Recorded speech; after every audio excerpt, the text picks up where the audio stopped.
বলেছে যেই দিন হাসরের ময়দানে মানুষ আপনার মহিলা হাসরের ময়দানে পুলসিরাত আল্লাহর বান্দা বান্দি পার হবে, ওই দিন আমার মায়ের পর্দার কারণে সমস্ত আল্লাহর বান্দা বান্দিদেরকে আমার আল্লাহ পাক মাথা নত করে আমার মাকে পুলসিরাত পার করাবে। আর আমাকে আজকে তুই বেপর্দা করলি। হযরতে কুলসুমের আপনার বলে হাতে মাথার কাপড় কেড়ে নেওয়া হলো, বেপর্দা করে গেল। এই হলো এজিদ বাহিনী মুসলমান, এরা এত নিষ্ঠুর পাপিষ্ঠ শয়তান, এরা নবীর বংশের উপরে এত জ্বালা যন্ত্রণা এত অত্যাচার করছি যেটা বলতে গেলে কলিজা আপনার ফেটে যায়।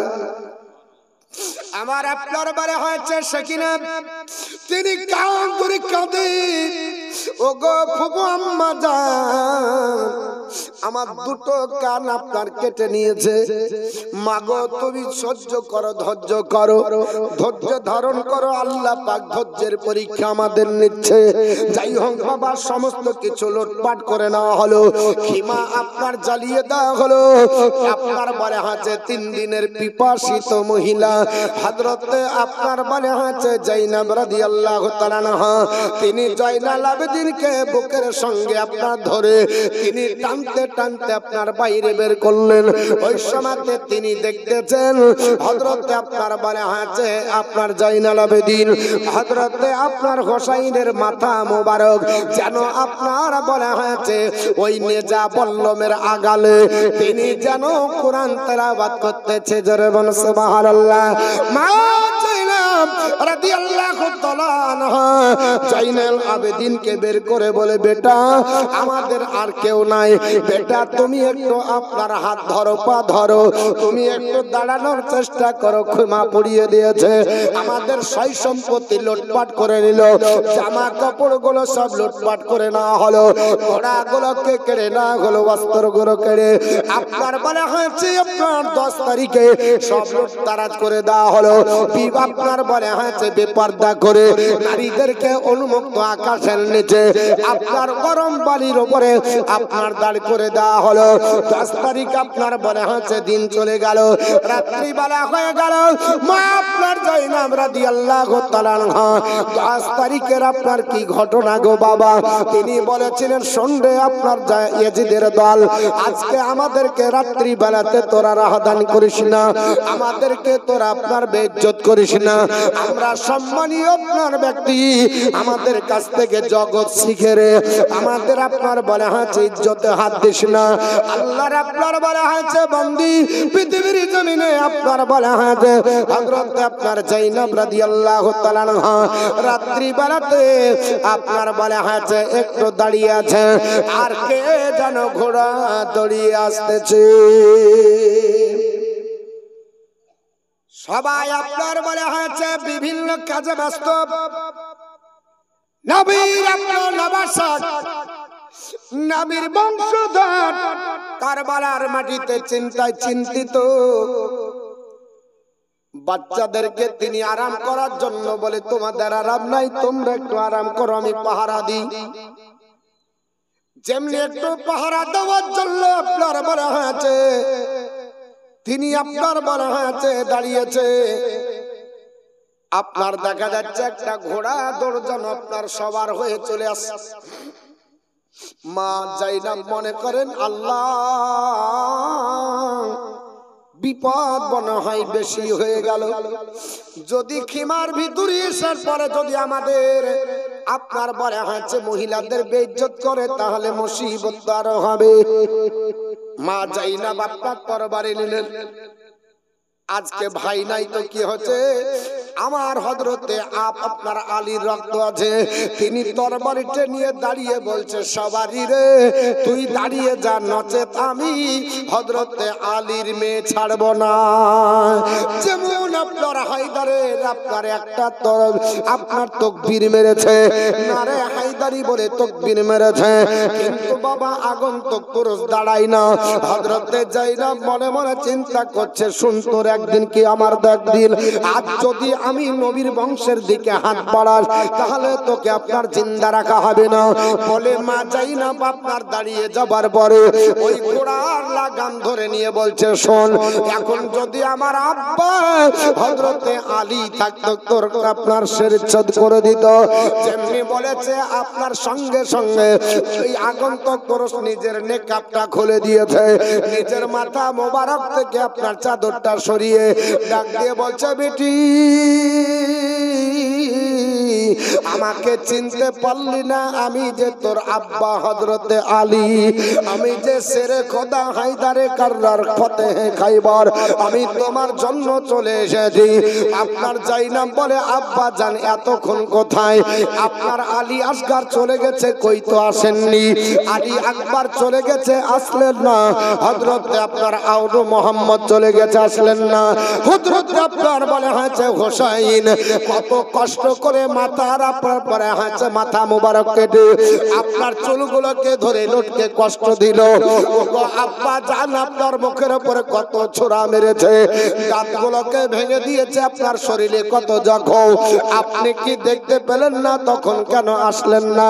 হযরতে আলী রাদিয়াল্লাহু তাআলা ডাক দিয়ে বলেছিলেন, ও বিটি জাইনাব তুমি জানো না এটা আমার আল্লাহর তরফ থেকে ধৈর্যের পরীক্ষা ছিল। আমার আল্লাহ তোমাদের ধৈর্যের পরীক্ষা নিয়েছে। বিটি তোমরা পাস করেছো, এজিদ বাহিনী ফেল করেছে, এর জন্য আমি হযরত আলী কারবালায় আসি নাই। ধৈর্যের জন্য আমার আল্লাহ কত পরীক্ষা নিয়ে কত খেলা খেলা গমালা তোমার শেখের বাজা আরে কত খেলা খেলা গমালা তোমার শেখের বাজার আসি গমা সুকির খেলা অন্য বুঝবে কি করে তোমার শেখের বাজার আরে কত খেলা খেলা গমালা তোমার শেখের বাজার আপন দোস্তকে বাঁচাবারে তাহার দেখো রাস্তা হয় পানির ভিতর আপন দোস্তকে বাঁচাবারে তাহার দেখো রাস্তা হয় পানির ভিতর দোস্ত বাঁচা দুশমন মারে দোস্ত বাঁচা দুশমন মারে খেলা পানির ভেতর তোমার শেখের বাজার কত খেলা খেলা গো মাওলা তোমার শেখের বাজার আল্লাহুম্মা সাল্লি আলা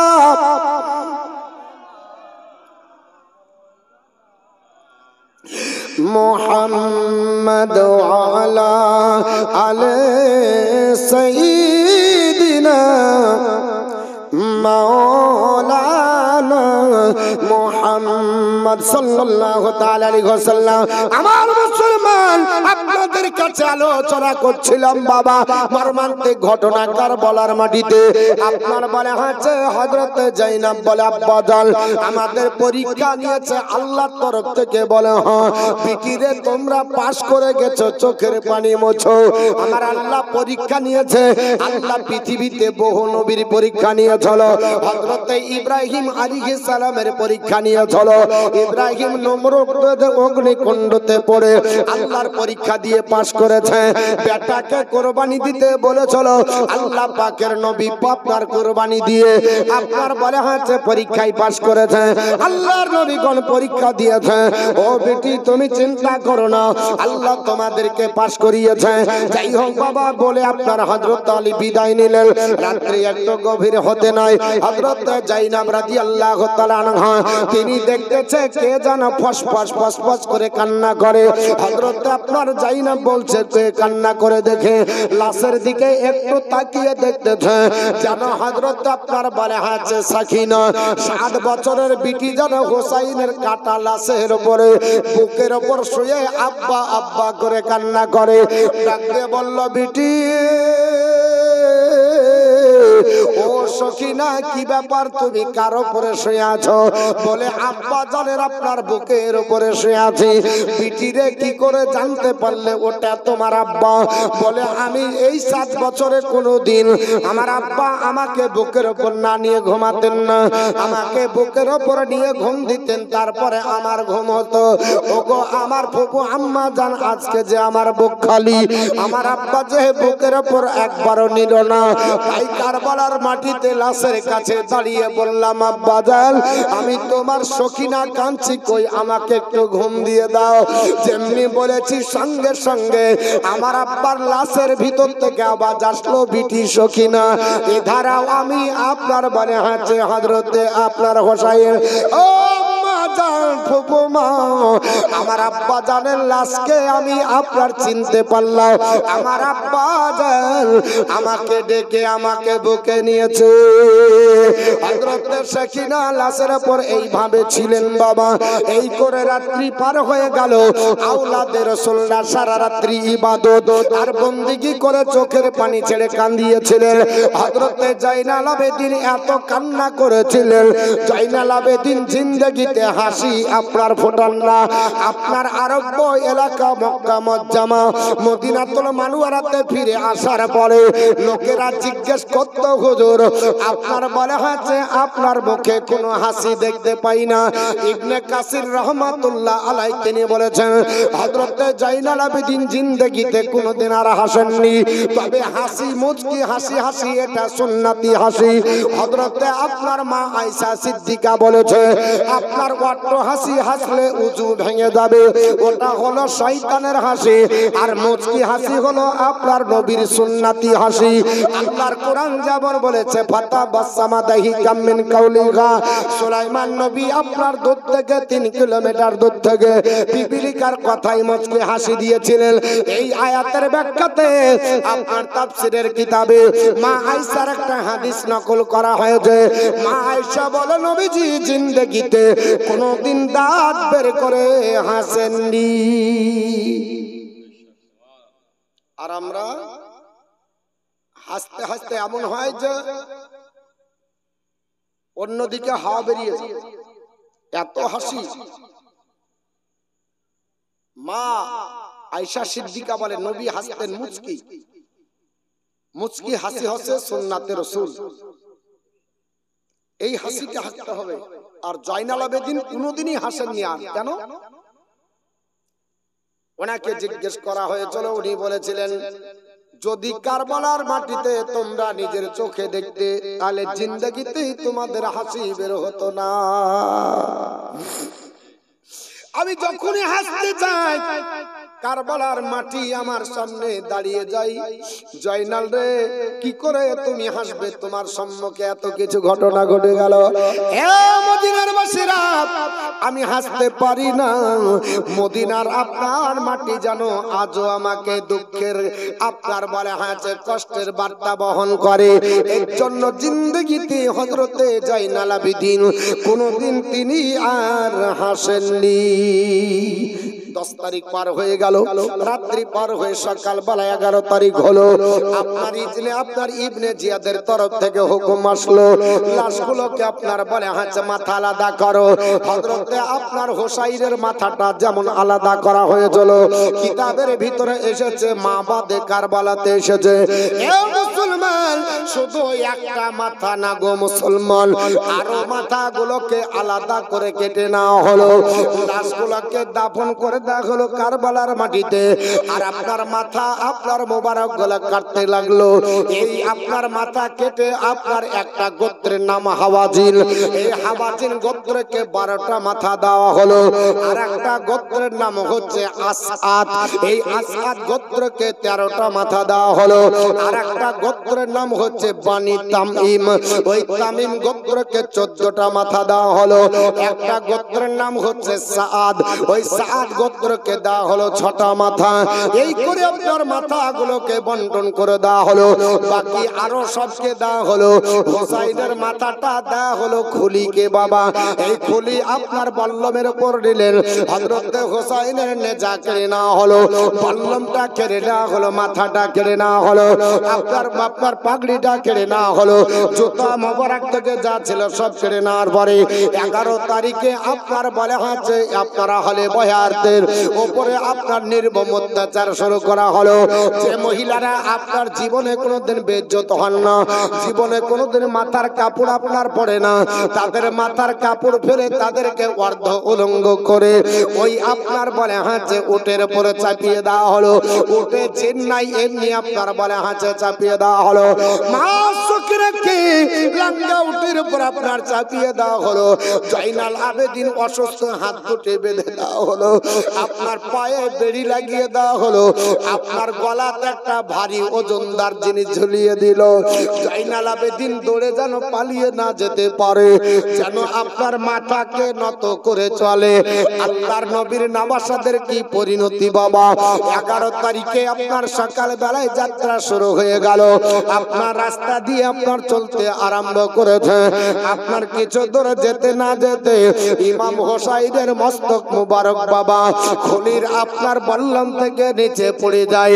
আপনার খবর দেওয়া হলো এজিদ বাহিনীর সেনাপতি আপনার বলে হাঁচে সিমারের কাছে, ওরে সিমার আমার মাথা আপনার আমার যে হাতে হযরত হোসাইনের মাথা ছিল উঠছে না, আমি হাজার চেষ্টা করে মাথাটা তুলতে পারি না।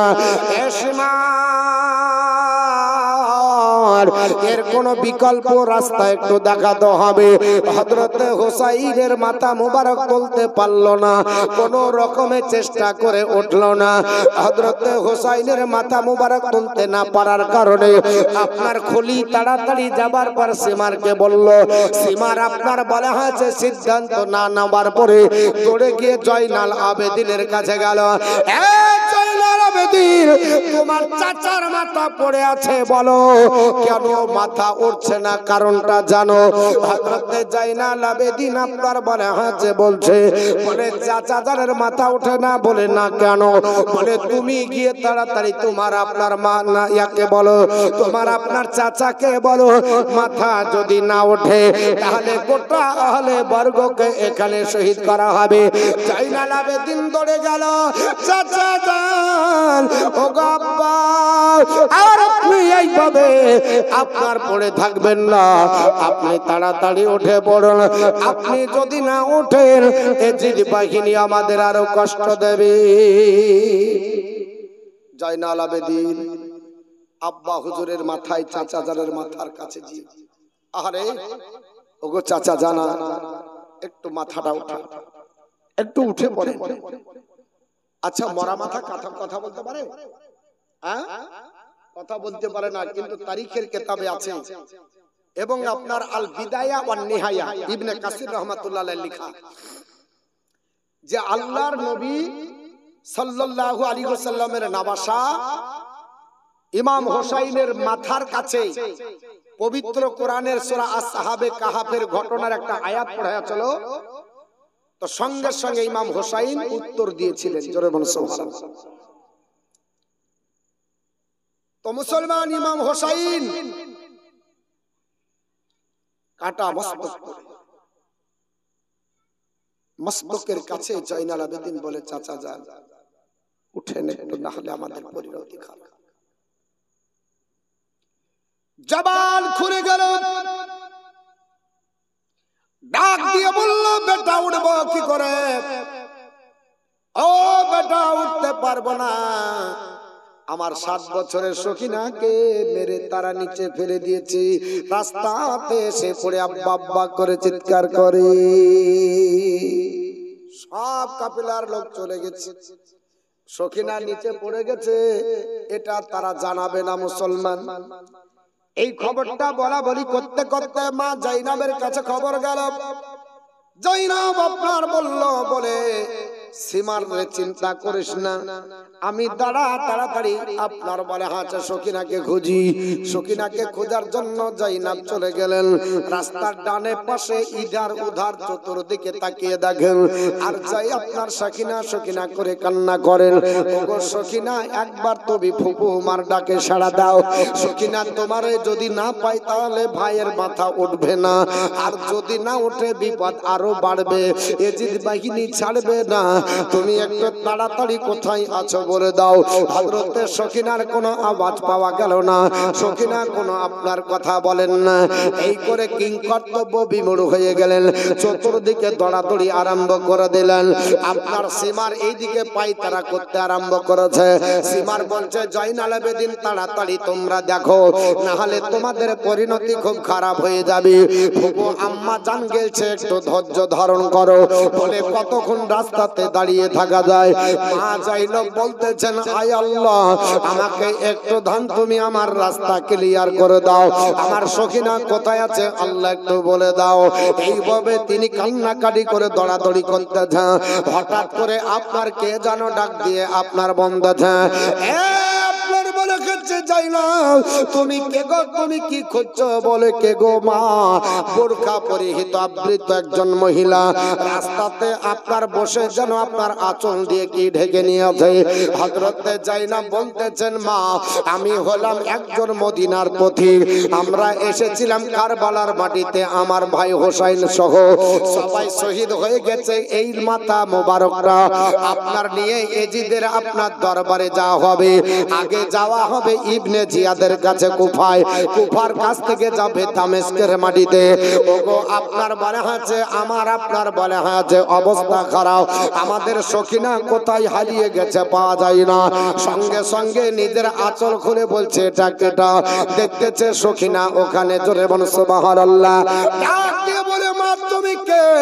নিজের মেকআপটা খুলে দিয়ে বলছে বিটি চিনতে পারলি না, আমি তো তোর মা হযরতে ফাতিমা। জোরে বল সুবহানাল্লাহ। বলে মা তোমার বেটার অবস্থা তুমি কি জানো না বলে জানি। ওরে বেটি চিন্তা করিস না, আল্লাহ তোদের ধৈর্যের প্রতীক বানিয়েছে, আমার আল্লাহ ধৈর্যের পরিচয় নিয়েছে। আমি সকিনাকে আপনার বলে আছে এখানে জুগিয়ে রেখেছি। যাই হোক সেখান থেকে নিয়ে আসার পরে ঘোড়ার উপর আরোহণ করা হলো। আবার হযরতে আপনার বলে আছে হোসাইনের মাথা যেমনি চেড়েছে বল্লমের আগালে আবার খাড়া হয়ে গেল। জোরে বল সুবহানাল্লাহ। এতক্ষণ তোলা সম্ভব হচ্ছিল না, আর এবার আপনার উঠে গেল। এই করে বাবা চলতে চলতে আপনার ইবনে জিয়াদের দরবারে পৌঁছালো। অর্থাৎ কুফার গভর্নর ছিল ইবনে জিয়াদ। ইবনে জিয়াদের কাছে নিয়ে যাওয়া হলো, সেখানে আপনার রেখে দেওয়া হলো। ইবনে জিয়াদ করলো কি, এই আপনার মাথা মোবারকটা আপনার আপনার থালের উপরে রাখার পরে এই ছড়ি দিয়ে আপনার বলা আছে ঠোঁটে মারতেছে।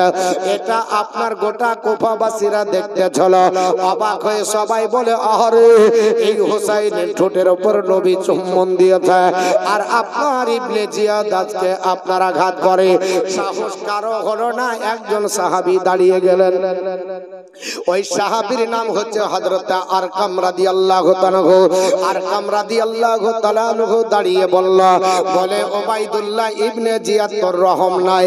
আরে তুই কিভাবে কোন ছড়ি মারছিস কার মুখে রে, যে আপনার মুখে নবী পাকের ঠোঁট লেগে ছিল, যে মুখে নবী আমার আপনার সম্মান দিয়েছে, যাদেরকে নবী আপনার যুবকদের সর্দার ঘোষণা করেছে, যাদের জন্য নবী 3 দিন ধরে খাইনি রে, যাদেরকে আপনার কোলে করে নবী বেরিয়েছে, যাদের জন্য নবী ঘোড়া হয়ে আপনার সবার বানিয়েছে, আর সেই নবীর নামাসার আপনার মুখে ছড়ি মারলি, ওরে পাপিষ্ঠ শয়তান তোর জন্য জাহান্নাম হবে।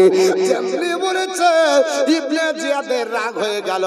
ইবনে জিয়াদ বলল তুমি যদি শাইখ না হতে মানে বৃদ্ধ না হতে তোমার গলা থেকে মাথা আলাদা করে দেওয়া হতো। আল্লাহর নবীর সাহাবী আরকাম রাদিয়াল্লাহু তাআলা ডাক দিয়ে বলে ইবনে জিয়াদ শুনে রেখে দে, তুই যে আপনার পরিণতি ঘটালি আমার নবীর কাছে মুখ দেখাতে পারবি না। টাকার লোভে আপনার সম্পদের মায়াতে আজ তুই নামাশে রাসূল চিনতে পারলি না, আমার নবীর কাছে তোর মুখ দেখানোর ক্ষমতা নাই। যাই হোক বাপ অনেক কথা হবে। হযরত আপনার বলে হয়েছে জাইনাবকে হাজিরি করা হলো। জয়নব ডাক দিয়ে বলল ওরে আপনার বেহাইয়া, ওরে আপনার নির্লজ্জ, আপনার বলে হয়েছে ইবনে জিয়াদ তুই কোন মুখে আমাকে সামনে আসতে বল করলি রে? আমরা হলাম পর্দার আপনার প্রতি, আমাদের দেখে জগৎ পর্দা শিখে রে। আর আজকে তুই আমার মাথাকে আপনার উলঙ্গ করে আজ আমার সামনে তুই আমাকে দাঁড় করালি। আমি যেদিন ফাতেমার সামনে দাঁড় করব সেই দিন তোর বিরুদ্ধে মামলা করব। হযরত আপনার যায়নাব তিনি ওখানে একটা লম্বা বক্তৃতা করেছিলেন। ওই বক্তৃতাতে অনেক কুফাবাসী কেঁদেছিল, কিন্তু কাঁদলে কি হবে? এই কুফাবাসীর ঈমানত পাকা না, এরা আপনার নবীর বংশকে, এদের কারণেই আপনার বলা হয়েছে ধ্বংস হয়েছে। এদের কাজ ছিল মুনাফিকি করা, মুখে হাসি মনে কালি, মুনাফিক জাহান। আর মিথ্যা ছাড়া সত্য কথা বলে না কখন, মুখে হাসি মনে কালি, মুনাফিক জাহান। মুনাফিক নবীর বংশ কারবালায় করিল ধ্বংস। মুনাফিক নবীর বংশ কারবালায় করিল ধ্বংস। মুনাফিকের মুখের মাংস হবে দাজকের আগুন। মুনাফিক জাহান, মুখে হাসি মনে কালি, মুনাফিক জাহান। যখন মিশে সাহাবার দলে তসবিহ মালা নিয়ে গলে, যখন মিশে সাহাবার দলে তসবিহ মালা নিয়ে গলে, যখন মিশে নিজের দলে তখন হয় তাদের মতন। মুনাফিক যে জ্বর, মুখ হাসি মনে কালি, মুনাফিক যে জন। মিথ্যা ছাড়া সত্য কথা, মিথ্যা ছাড়া সত্য কথা বলে না কখন, মুনাফিক জন। আল্লাহুম্মা সাল্লি আলা মাওলানা মুহাম্মদ ওয়া আলা আলি সাইয়্যিদিনা মাওলানা মুহাম্মদ সাল্লাল্লাহু আলাইহি ওয়াসাল্লাম। আমার মুসলমান এইভাবে আপনার বলে আছে অনেক কথা ছিল। হযরত আপনার যায়নাব যে ভাষণটা দিয়েছিলেন, এই ভাষণ শুনে আপনার বলে আছে সমস্ত মানুষদের রোম খাড়া হয়ে গেছিল। বাবা, পৃথিবীর জমিনে আব্দুল্লাহ বলে একজন ব্যক্তি দাঁড়িয়ে গেল।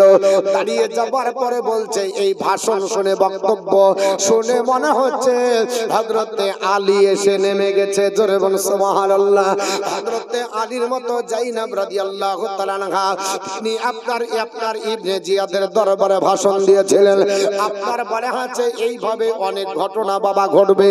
হযরতে আপনার যায়নাব আপনার বলে আছে বলেছিলেন, আমাদেরকে যে পরিণতি করলে হিসাব দিতে পারবি না। আপনার বলে আছে যায়নাবের কাছ থেকে একটা আপনার বলে আছে উট কেড়ে নিয়ে আপনার উটটা জবাই করে খাওয়ানোর চেষ্টা করেছিল। আল্লাহ তাদের মনের বাসনা পূর্ণ করতে দেয়নি। ওই উটের সমস্ত মাংসটাকে আল্লাহ রক্তে পরিণত করে দিয়েছিল। তারা আপনার খেতে পেরেছিল না, আল্লাহ পাক তাদেরকে খেতে দেয়নি। সেই পৃথিবীর জমিনে আপনার যে আপনার শুনে তারা আপনার শোনার পরে অনেকে করেছিল, অনেকের চোখের পানি ঝরেছিল, অনেকে তামাশা দেখার জন্য এসেছিল। যারা আপনার বোঝে না, যারা গাদ্দার করেছিল, যারা নবীর বংশকে ধ্বংস করার জন্য চেষ্টা করেছিল, এরা তালি বাজিয়েছিল, এরা বাজি পিটিয়েছিল, এরা ঢোল বাজিয়েছিল, বিভিন্ন আনন্দ ফুর্তি করেছিল। আল্লাহর নবীর আপনার বলে হয়েছে নবাসদেরা আপনার দুঃখের জন্য জেলখানা জেলখানার ভিতরে পুরে দেওয়া হলো। এই যে আপনার ইবনে জিয়াদের জেলখানায় এই কুফার মাটিতে কতদিন ছিলেন বাবা? এই কুফার মাটিতে 34 দিন ছিলেন। কতদিন বললাম? হযরতে আপনার জাইনাল আবেদিন সহ আপনার জেলখানার ভিতরে 34 দিন রাখা হলো। রমজান আপনার মুহররম মাসের 11 তারিখে যাত্রা শুরু করলো। আর যাবার পরে 34 দিন থাকার পরে 18ই আপনার বলে হচ্ছে সফরে। আবার ওইখান থেকে খবর আসলো না, ওরে আপনার ইবনে জিয়াদ রাখতে পাবি না, দামেস্কে মাথা মোবারক গলো এবং আপনার বলে হচ্ছে আহলে বর্গগুলোকে পাঠিয়ে দেওয়া হবে। আল্লাহর নবীর নওয়াসা হযরত ইমাম হোসেনের মাথা মোবারক সহ ওই মাথাগুলোকে নিয়ে 18ই আপনার বলে হচ্ছে সফর বাবা। 34 দিন পরে আবার যাত্রা শুরু হলো। 34 দিন পরে যাত্রা শুরু করতে করতে একটু আপনার ক্লান্ত হয়ে গেছে। একটা গির্জার কাছে আপনার বলে হচ্ছে আরাম নিবার জন্য যেমনি গির্জার কাছে দাঁড়িয়েছে, গির্জার আপনার দেওয়ালে লেখা আছে একটা কবিতা। ওই কবিতার মর্ম সারটাই হলো এটা যে যে আপনার বলে হচ্ছে নবীর উম্মতেরা নবীর বংশকে ধ্বংস করে কতল করে দেয়, আল্লাহর নবীর কাছে কি করে তারা সাফায়াত চাইবে? নবী তাদেরকে সাফায়াত করবেন না, তাদেরকে নবী আপনার বলে হচ্ছে পার করবেন না। সেই দিন তারা আপনার জাহান্নামে যাবে। কারণ আমার আল্লাহ আপনার বলে হচ্ছে নবীকে আপনার সাফায়াতে কুবরা দান করেছে। আমার নবী কিয়ামতের দিন সাফায়াত করবে বাবা। আমার নবীকে আল্লাহ পাক বলেছে আসাইয়া বাসাকা রব্বুকা মাকামাম মাহমুদা। আমি অতি শীঘ্র আপনাকে আমি মাকামে মাহমুদ দান করেছি। এমন একটা সম্মানীয় জায়গা, ওটা কোথায় হবে বাবা? মাকামে মাহমুদ কাকে বলে জানেন বাবা? মাকামে মাহমুদ সম্মানীয় প্রশংসার জায়গা। যারা হজ করতে গেছেন মাকামে ইব্রাহিম আছে দেখবেন, আল্লাহর নবী ইব্রাহিম আলাইহিস সালাম যে জায়গাতে দাঁড়িয়ে দাঁড়িয়ে কাবা ঘর নির্মাণ করেছিলেন, আল্লাহ পাক ইব্রাহিম আলাইহিস সালামের পায়ের চিহ্ন সাদা পাথরে বসিয়ে রেখে দিয়েছে। জোরে বল সুবহানাল্লাহ। আল্লাহ পাক ওই মাকামে আপনার ইব্রাহিমের সামনে হাজীদের জন্য আপনার বলে হচ্ছে নামাজ আপনার সিস্টেম করেছে। প্রত্যেক হাজীকে মাকামে ইব্রাহিমের সামনে দাঁড়িয়ে 2 রাকাত নামাজ পড়তে হয় মুসলমান। এটা যদি ইব্রাহিম আলাইহিস সালামের জন্য সম্মান হয়, আমার আল্লাহ পাক নবীকে মাকামে মাহমুদ দান করেছে। ওই দিন নবী সিজদায় পড়বে বাবা হাসরের ময়দানে। আমার নবী বলেছে সাহাবারা লিকুল্লি শাইইন নাবিয়্যুন মুস্তাজাবা। আল্লাহ পাক প্রত্যেক নবীকে একটা স্পেশাল দোয়া দান করেছে। হযরতে আদম আলাইহিস সালাম থেকে নিয়ে ঈসা নবী পর্যন্ত প্রত্যেক নবী স্পেশাল একটা দোয়া পেয়েছিলেন বাবা। ওই স্পেশাল দোয়াটা আপনার বলা হয় যে সমস্ত নবী দুনিয়াতে করে চলে গেছে, আমার নবী একমাত্র করেননি। জোরে বল সুবহানাল্লাহ। আদম নবী আপনার ওই স্পেশাল দোয়াটা করেছিলেন। যেই দিন 360 বছর ধরে দোয়া করার পরে আল্লাহর দরবারে দোয়া কবুল হয়েছিল না, স্পেশাল দোয়া করে আল্লাহ কবুল করলেন। এই করে ইব্রাহিম পয়গম্বর ইসমাঈল আলাইহিস সালাম, হযরত মুসা কালিমুল্লাহ থেকে শুরু করে যত নবীগণ আপনার এসেছিলেন প্রত্যেক নবীকে আল্লাহ স্পেশাল একটা দোয়া দান করেছিলেন, পার্সোনাল একটা আল্লাহ আলাদা দোয়া দান করেছিলেন। ওই দোয়াটা প্রত্যেক নবী দুনিয়ায় করে চলে গেছে, হাসরের ময়দানে কেউ চাইতে পাবেন না। সাহাবীরা বলল নবী গো আপনাকে কি আল্লাহ দান করেনি? আমার নবী বলেছিল হ্যাঁ হ্যাঁ হ্যাঁ আমাকেও আল্লাহ দান করেছে। ইয়া রাসূলুল্লাহ ওই দিনটা দোয়াটা কবে করলেন? আমার নবী বললেন সাহাবারা আমার উপরে এত মুসিবত আসবে আমি ওই দোয়াটা দুনিয়াতে করব না, ওই দোয়াটা আমার উম্মতের জন্য আমি আখিরাতে রেখে দিয়েছি। পাথরের যন্ত্রণা সহ্য করেছেন নবী, উহুদ পাহাড়ে দলদল শহীদ করেছে, বিশ্ব নবী দোয়াটা চাননি। পচা উটের ভুঁড়ি চাপিয়ে দেওয়া হয়েছে। আল্লাহর নবী দোয়াটা চাননি, কত জ্বালা যন্ত্রণা আপনারা শুনেছেন। বাবা নবী বলতেছে হাসরের ময়দানে আমি ওই স্পেশাল দোয়াটা চাইবো, আর ওই দোয়ার বরকতে আমার উম্মত উম্মাতানিকে জান্নাতে নিয়ে যাব। আল্লাহর নবীর আপনার ব্যাপারী পাদ্রী ডাক দিয়ে বলছে শোনে নাও, কিন্তু নবীর নামাশাকে কষ্ট করলে নবী সাফায়াত করবে না। যেমনি বলেছে ইয়েজিদ বাহিনীর আপনার মুখটা যেন মলিন হয়ে গেল। সঙ্গে সঙ্গে পাদ্রী বলে কি ব্যাপার তোমাদের চেহারা পরিবর্তন হলো? বলে এই দুয়াটা আপনার এই শায়েরটা এই কবিতাটা কবে লিখেছে, কে লিখেছে তোমাদের জানা আছে? পাদ্রী বলছে আমি কেন, আমার আব্বাও জানে না, আমার দাদাও জানে না, আমার দাদার দাদাও জানে না। বলে পাদ্রী রে কবে থেকে লেখা আছে? বলে এই কবিতাটা লেখা আছে আজ থেকে 500 বছর আগে। আমার নবী পৃথিবীতে আসবে তার 500 বছর আগে থেকে এই কবিতাটা লেখা আছে, কেউ মিশাই না। আর এই কবিতাটা আপনার বলা হয়েছে শেষ জামানার নবীর ব্যাপারে লেখা আছে। জোরে বলুন সুবহানাল্লাহ। সঙ্গে সঙ্গে পাদ্রী আপনার মন পরিবর্তন হয়ে ডাক দিয়ে বলল কি ব্যাপার তোমরা বারবার কেন জিজ্ঞাসা করো? আচ্ছা বলো তো তোমরা কোথা থেকে আসছো? বলে আমরা কারবালার মাটি থেকে। বলে কারবালায় কি হলো? বলে আমিরুল মুমিনিন খলিফাতুল মুসলিমিন ইয়াজিদের বিরুদ্ধে এই আপনার বলা হয়েছে যারা গাদ্দারি করেছিল তাদেরকে কেটে মাথাগুলো নিয়ে এসেছি। জোরে বলুন আস্তাগফিরুল্লাহ। ইয়াজিদকে বলল আমিরুল মুমিনিন খলিফাতুল মুসলিমিন বলল, আর আমার নবীর নবাসাদেরকে গাদ্দার বলে যেমনি বলেছে। সঙ্গে সঙ্গে পাদ্রী বলল কাদেরকে তোমরা বলো? বলে আমাদের আপনার খলিফা হলো ইয়াজিদ, আর এই মাথাটা বল্লভে যাদের লিখেছো এই বল্লভের উপরে মাথাটা কার বলো? সঙ্গে সঙ্গে বলল ইনি হচ্ছেন হোসাইন। বলে ইনি কোন হোসাইন? বলে ফাতেমার বেটা হোসাইন।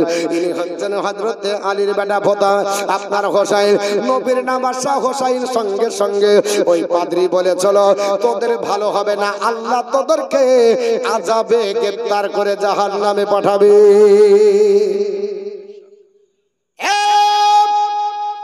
ইয়াজিদ বাহিনী কার উপরে? তোরা বললাম আপনার আটকে রেখেছিস রে। পাদ্রী হাউ হাউ করে কান্না করতে লাগলো। পাদ্রী আপনার কান্না করতে করতে বেহুশ হয়ে যাবে। ইয়াজিদ বাহিনী বলল কান্না কেন করো? বলে রাত্রি কি এখানে কাটাবি? বলে হ্যাঁ মনস্থ করেছি, অনেক ক্লান্ত শরীর চলে না। আল্লাহর নবীর প্রেমিক আপনার হলে যেমন হয় বাবা। পাদ্রী কলমা পড়েননি, কিন্তু পাদ্রী মহব্বত নবীকে করেছে। হোসাইনের মাথা মোবারক কি ছলে বলে নামা যায় তার জন্য বলে ওরে ইয়াজিদ বাহিনী তোরা তো টাকার লোভে সম্পদের লোভে করেছিস, এই মাথা মোবারকটা রাত্রি বেলাতে আমাকে দিবি, আমার বাড়িতে এক রাত রাখবো, 10,000 আশরাফি মুদ্রা তোদেরকে দান করা হবে। ইয়াজিদ বাহিনী বলল আমরা তো ইয়াজিদের কাছে অনেক টাকা পাবো, কিন্তু 10,000 উপরন্ত কিছু কামাই হয়ে যাবে, এতে আপনার জানতে পারবে না। ইয়াজিদ আল্লাহর নবীর নামাসার মাথা মোবারক 10,000-এর বিনিময়ে একটা রাত্রি দিল। পাদ্রী নামার পরে আদবের সঙ্গে বাড়িতে যাবার পরে বলে বিবি আজ রাত্রি বেলাতে তোমরা কেউ ঘুমাবে না, রাত্রিতে আমাকেও তোমরা কেউ ডাকবে না। স্বামী এমন কি হয়েছে, কি হলো তুমি আপনি এমন করে কথা বলো না। ডাক দিয়ে বলল পাদ্রী বলে বিবি রে আল্লাহর নবীকে কোনদিন চোখে দেখি নাই, নবীর কলমাও কোনদিন পড়িনি, কিন্তু যে নবীর কলমা হলে বনের হরিণী পর্যন্ত পড়েছে রে। নবীর আপনার বংশধর কোনদিন দেখিনি, আজ নওয়াসায়ে রাসূল এসেছে রে বাড়ির পাশ দিয়ে যাচ্ছিল, বিবি 10,000 আশরাফি মুদ্রার বিনিময়ে কিনে নিয়েছে রে। বিবি পারবি একটু শ্রদ্ধা করার জন্য গোলাপ জলের ব্যবস্থা করা? কোনদিন তো আপনার বলে হচ্ছে সেবা করতে পারিনি, পারবো না, আজকে একটু আপনার বলে হচ্ছে গোলাপ জলের ব্যবস্থা করে দিই। বিবি ডাক দিয়ে বলে স্বামী গোলাপ জল কি করবেন? বলে মাথা মোবারক এসেছে একটু ধোবো, ধোয়ার পরে মুখটাতে একটু চুম্বন দিব। বলে ওই কারবালার মাটি মুখে লেগে আছে, যে মুখে চুম্বন দিয়েছে দোজাহানের নবীরে নিষ্ঠুর পাপিষ্ঠ শয়তানরা তার উপরে আপনার বলে আছে কত নির্মম ভাবে জ্বালা যন্ত্রণা দিয়ে রক্ত আপনার লেগে আছে।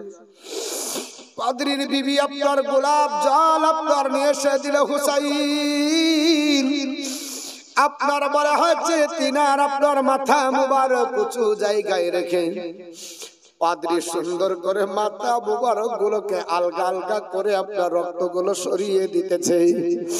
সরিয়ে আবার যেমনি সরিয়ে দিয়েছেন, পাদ্রী বলতেছে আমি দেখলাম আকাশ যেন আপনার বলে হয়েছে পর্যন্ত আমার ঘরটা নূরে যেন নূরান্বিত হয়ে গেল, আমার ঘর থেকে যেন আলো আকাশের দিকে চলে যাচ্ছে। বিবিও দেখতে পেল, বিবি ডাক দিয়ে বলে স্বামী ভয় লাগতেছে, কি ব্যাপার? বলে ভয় করো না, নূরের নবীর আপনার নবাসা, এর জন্য ইনারা নূর। আলা হযরত বলে আপনার বলে হয়েছে এ জগৎবাসী তোমরা জানো না, আপনার বলে হয়েছে নবীর বাচ্চা বাচ্চা সবাই নূর, তেরে নসলে পাক মে है बच्चा बच्चा नूर का, तू है आईने नूर तेरा सब घराना नूर का। আল্লাহর নবীর নবাসার আপনার ঠোঁট মুবারকটাকে পরিষ্কার পরিচ্ছন্ন করে মুখটাকে সরিয়ে দিয়ে চুলগুলোকে আছড়ে দিয়ে সারা রাত্রি পাগড়ি আপনার বলে আছে পাদ্রী দেখতেছে আল্লাহর নবীর আপনার নবাসার মুখে চুম্বন দিয়েছে। আর আপনার বলে আছে এইভাবে আকাশ মার্গে পর্যন্ত আলাদা হয়ে গেল, গোটা আপনার বলে হয়েছে আলোতে আলোকিত হলো, সারা রাত্রিটা যেন নূরের আপনার আলোতে ঘরটা ভরপুর। আপনার পাদ্রী অবাক হয়ে গেল, মাথা মুবারক থেকে জবান খুলে বলছে পাদ্রী রে এটা দেখতে পেরি আজ তুই আপনার বলে হয়েছে বুঝতে পারিস না। আপনার বলে হয়েছে পাদ্রীর সঙ্গে আপনার সম্মুখে আল্লাহর নবীর নবাসা পবিত্র কোরআনের আয়াত তেলাওয়াত করছে, জোরে বল সুবহানাল্লাহ। সঙ্গে সঙ্গে পাদ্রী বলল আর আপনার বলা হয়েছে আপনার বিলম্ব করব না, ওগো নবাসায় রাসূল কলমা পড়ে মুসলমান বানিয়ে দেন। আপনার নবাসায় রাসূলের কাছে পাদ্রী কলমা পড়ে মুসলমান হয়ে গেল। রাত্রি শেষ হয়ে গেল, সকাল বেলাতে আপনার পাদ্রী হযরত হুসাইনের মাথা মোবারকটা দিল। আপনার খুলি আবার মাথায় গেড়ে নিয়ে আপনার নেজার উপর গেড়ে নিয়ে চন্দা যায়। চতুর্দিকে এলাকাবাসীদের মধ্যে খবর হয়ে গেছে তোমরা যারা দেখবে এসো গো, আপনার নবীর বংশকে ধ্বংস করে দেওয়া হয়েছে। লজ্জা যাদের নাই তারা আপনার দাঁড়িয়ে দাঁড়িয়ে তামাশা দেখে চলো, বিজয় মিছিল তারা আপনার করে চলো। আর যারা আপনার বলে হয়েছে নবীর প্রেমিক যারা ছিল, নবাসায় রাসূলদের যারা প্রেমিক ছিল, তারা পানিতে বসে বসে বসে চোখের পানি ফেলে চলো। বাবা পৃথিবীর জমিনে এইভাবে তাদেরকে নিয়ে যায়, এইভাবে তাদেরকে আপনার নিয়ে চলতেছে। হঠাৎ করে একটা জায়গায় যাবে বাবা, ওই জায়গাটার নাম হলো শহরে আপনার বলা হচ্ছে মামুরা। শহরে মামুরার পাশ দিয়ে চলে যাবে। রাত্রি বেলাতে শহরে মামুরার বাদশা যিনি ছিলেন, ওই বাদশার নাম ছিল বাবা আপনাদের সকলের মুখস্থ করে রাখেন, কাজে লাগবে। ওই শহরের আপনার বলা হয়েছে বাদশার নাম ছিল আজিজ বিন হারুন। আজিজ বিন হারুন বাবা বাদশার নাম। ওই বাদশা রাত্রি বেলায় ঘুমিয়ে আছে, স্বপ্নে জগে মুসা কালিমুল্লাহর সঙ্গে দিদার হচ্ছে। আল্লাহর নবী মুসা কালিমুল্লাহকে দেখতে পেয়েছে। আল্লাহর নবী মুসা কালিমুল্লাহকে দেখে আপনার বলে আছে ওই আপনার বাদশা সঙ্গে সঙ্গে বলে ওগো নবী মুসা কালিমুল্লাহ, আপনার চিন্তায় ঘুম হয় না মনে হচ্ছে, আপনার শরীরটা খারাপ, চিন্তাতে মনে হচ্ছে মুখে ছায়া, আপনি কিসের চিন্তায় এত বিভোর? আল্লাহর নবী মুসা কালিমুল্লাহর চোখ দিয়ে পানি ঝরতেছে। ডাক দিয়ে বলল রে আপনার বলে আছে মামুরা শহরের বাদশা, আমার মুখে আপনার হাসি ফুটবে না, কারণ যে নবীর আপনার উপরে আমার আল্লাহ পাক আমাকে আর আপনার বলা আছে আর রূহ জগতে যে নবীর প্রতি কলমা পড়িয়েছে, ওই নবীর নবাসা সকাল বেলায় তোমার বাড়ির পাশ দিয়ে যাবে। আল্লাহর নবী মুসা কালিমুল্লাহ ডাক দিয়ে বলে এ বাদশা আপনার বলা হয়েছে আজিজ বিন হারুন, তুমি আমার মুখে হাসি ফোটাতে পারবে? হুজুর কি করে হাসি ফোটাবো বলুন? ডাক দিয়ে বলল, হাসি ফোটাতে গেলে সকাল বেলায় তোমার রাজপ্রাসাদের পাশ দিয়ে হুসাইনের মাথা বল্লমে যাবে, আর আপনার বলে হয়তো নবীর বংশের উপরে বেড়ি লাগিয়ে দিয়ে আসামি বানিয়ে নিয়ে যাবে।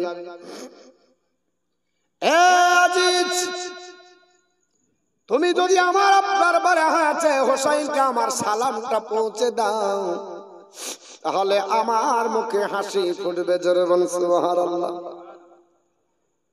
আপনার আজিজ বিন হারুন বলল, ও আল্লাহর পয়গম্বর, আপনি যার কথা বলছেন মুহাম্মদ সাল্লাল্লাহু আলাইহি ওয়াসাল্লাম কি শেষ জামানার নবী? আপনার আজিজ বিন হারুন বলল, উনি কি সত্যিকারী আল্লাহর পয়গম্বর? মুসা কালিমুল্লাহ বলে, পয়গম্বর কি